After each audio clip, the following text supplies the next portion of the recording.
Hey guys, what's up? It's Dan here. If you're watching this video, please don't forget to like and subscribe. So recently, Brett Favre was asked, is Colin Kaepernick someone who belongs in Canton one day? So Brett Favre never said no to this.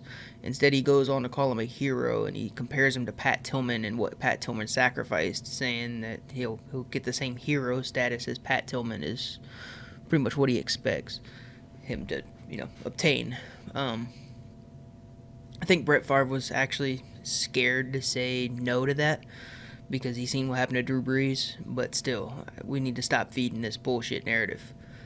Um, so we'll go ahead and go into who Pat Tillman was. So Pat Tillman was a safety for the Arizona Cardinals. He was a damn good. He was looking like a damn good safety.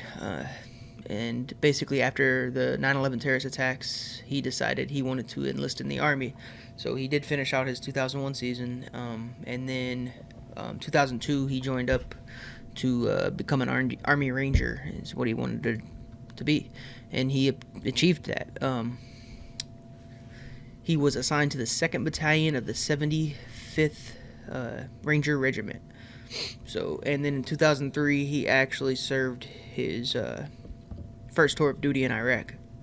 And then in 2004, he and his unit were sent to Afghanistan. And unfortunately, that's where he was killed in a friendly fire accident. That's who Pat Tillman is.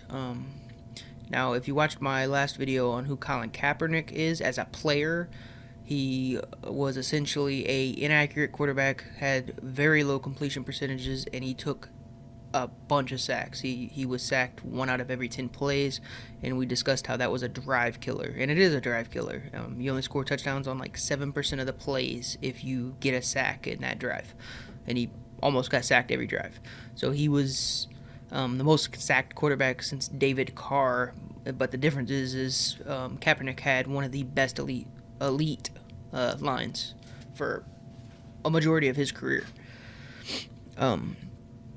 So he goes on to do that, and then 2016 off season, and after 2015, they were trying to trade him.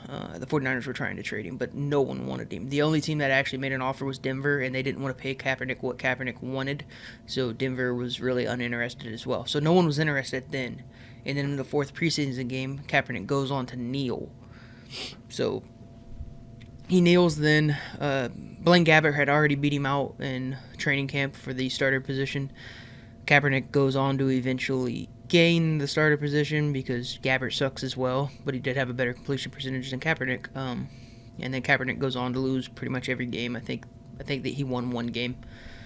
So he went on to be terrible, and the 49ers released him. Well, once they released him, eventually Nike ended up signing him to a contract. Well, he was already signed under Nike, but they gave him a new one because they didn't really know what to do with him.